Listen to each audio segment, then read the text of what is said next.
Hello. I'm pleased to make your acquaintance. You may refer to me as Tiffany. Who are you? Hi, I'm Ian, and I'm Irish. St. Patrick's Day is my favorite day of the year. That's great.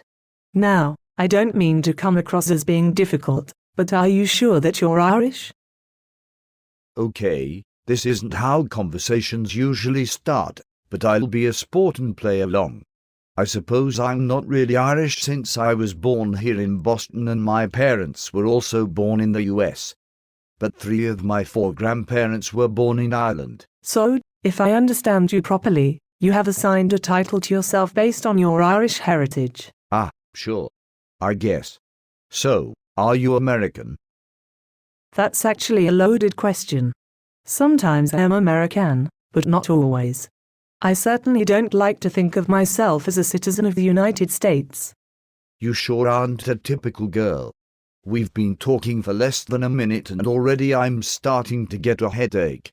So, you said that your name is Tiffany, right? Actually, I said that you may refer to me as Tiffany.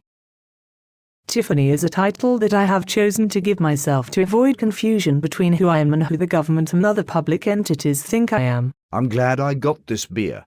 I think I'm going to need it by the time this conversation is over. So you're not Tiffany, but you... You're being very patient, and I appreciate that. Let me ask you a few easy questions. Easy questions I can handle. Okay. Do you have a wife? Yes. Do you have children? Yes. How about a university doctorate? Do I look like the kind of guy who went to school all his life? All right. That will do then. Do your wife and kids call you Ian? No, my wife usually calls me honey, but she has plenty of other names for me when she gets angry. My kids always call me Dad or Daddy. Precisely. You are a complex being and each name you have represents a viewpoint of who you are from the perspective of the person referring to you. Privately, you are Ian to people that you meet for the first time because they are looking for a title that gives them a point of reference beyond your physical attributes. Before you told me that you were Ian, I knew you as little more than the guy with the brown hair and the St. Patrick's Day shirt. Okay, that actually makes some sense. Go on. Publicly, that is, to corporations and all of their agents, you are always known by a variation of your legal title, and your first, middle and last name. That didn't take long. Just as I thought I was catching on, you lost me in a New York minute. Okay, follow me closely. It's probably easier for you to understand me if you think of people wearing different hats. I'll start by not wearing any hats. This is what I call the realm of the private. A world where men and women know each other as only men and women. In this private world, a woman with the given name of Gertrude, and whom I call Mom, refers to me as Matilda, because that's the name that she and Dad gave me when I was born at the hospital. Hold on. I thought you said that your name was Tiffany. If you remember, I said that you could refer to me as Tiffany and that Tiffany is the name that I give myself to keep my private identity separate from my public identity.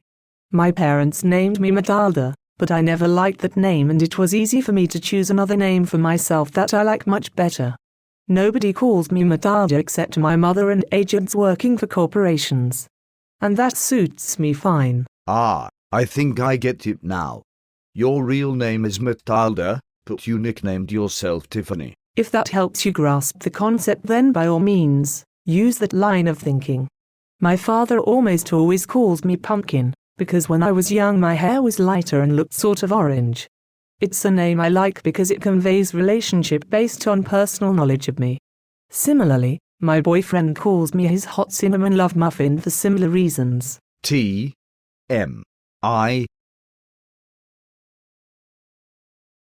Yes, I suppose. But you get the idea that in the private world, where we are only men and women and represent nothing but ourselves, we develop identities based on knowledge of each other. However, none of these identities fully describes us. In fact, each only gives anyone who knows these private titles a tiny sliver of information about the complicated beings that each of us are. All right. I think I'm getting this private name thing.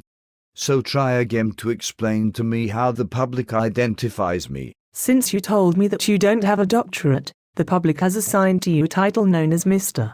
Once upon a time, the title meant something, but today all it does is puts you into a realm where all entities identify each other at arm's length. In the public, nobody knows you, and nobody cares to know you. The purposes of the public are basically control and efficiency. In a sense, you are a number in the public. But since you probably wouldn't answer to being called a number, the public contracts with you by referring to you by a name that you think relates to the private you. The public isn't good or bad, it simply is what it is. We need the public to function in society with people that we don't know relationally, and sometimes to contract even with those that we do know relationally. So, the public calls me Mr. Ian. More likely than not, they call you Mr. whatever your last name is. Philbrick. There you go. Mr. Philbrick, or Mr. Ian Philbrick. Sometimes they don't use the title, Mr., but in almost all cases they will spell your name in the public using all capital letters. So let me ask you, are you Mr. Ian Philbrick? I'm going to say yes. You are welcome to take this opinion.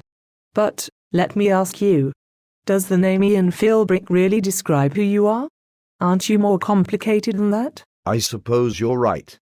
But if I'm not my name, then who am I? If we were to try to get to the heart of who you really are, then perhaps we should eliminate some of the common ideas that we use to identify ourselves. There's a famous expression that says, "The clothes make the man." Are you what you wear? No, my clothes reflect my choices and my personality, but I am not my clothes. Just as I am not my food, even though they say, you are what you eat. Ooh, impressive. Okay then, are you the body that is standing in front of me? I suppose so. Wouldn't I be? This is where most people get really confused. But, no. You are not your body. How do I know this? Well, suppose you were to get into a horrible accident and you lost both arms and both legs.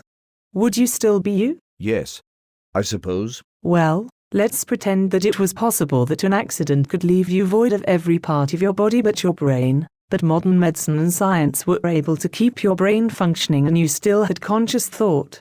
Would your brain be you? Hey, I never thought of things that way before. I guess not, but I'm not sure. Well, consider this as well. Do you experience what I experience sometimes when it seems that my body is communicating with me saying that it wants something? In my case, it's usually chocolate, but I respond back in my head to my body that it's not going to get chocolate right now because I'm committed to keeping thin. You look great, by the way. Or, gee, thanks. So do you ever have those thoughts? Yeah, I guess so. I can't identify with the chocolate thing. But I get what you're saying. I guess there's a part of me that controls my body but isn't actually my body. You took a while to catch on, but I think you're getting it. The real you is the sentient being that exists inside your earth suit. Your body had a definite beginning and will have a definite end, but the real you, the spirit being, may have existed before even your physical conception and may continue to exist well beyond your physical death. I'm not going to get religious on you, but you can probably identify these ideas with various religious positions. When scientists peer into the atom, basically what they see is energy and space. It appears that our whole world is made up of those two things: energy and space. The real man that you know is intelligent energy, and by being inextricably linked to a body, you are able to control energy to accomplish things. Essentially, we transfer and control energy using primarily our bodies. I think I just had a brain meltdown. Okay, you were talking before about hats. Let's go back to that before I blow a fuse. Sure. I can do that for you. Suppose that I was wearing a hat that said, "Your grandmother." If she were to ask you, "Who are you?"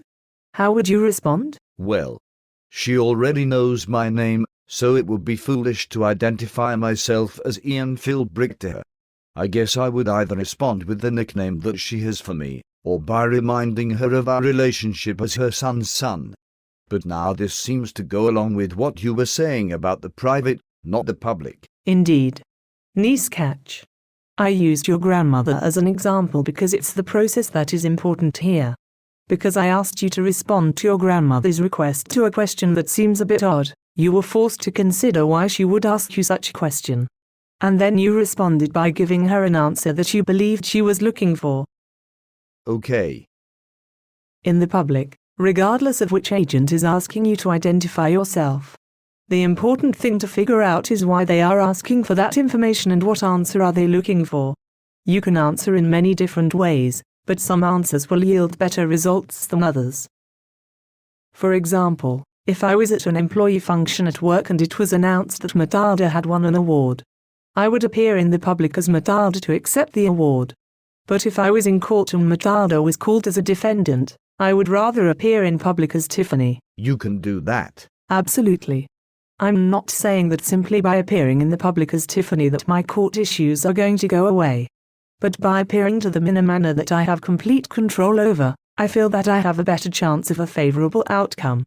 Does the court care who appears, or are they more concerned that someone who can take care of the matter at hand effectively shows up? I guess it wouldn't matter who shows up as long as they take care of the matter. If it weren't that way, how could people hire attorneys to represent them in court? Beautifully put. Okay, so before my beer gets completely warm, you call yourself Tiffany but your parents named you Matilda. You're not the body that you live in, but you're a spirit that controls energy using your body. Am I missing anything? Yes. In order to understand who you are, you might want to consider that while government exists to serve the needs of the people, our government appears to have been hijacked by a small but influential group of men over the past 150 years or so. This group has essentially purchased the power of the government to gain control over the people.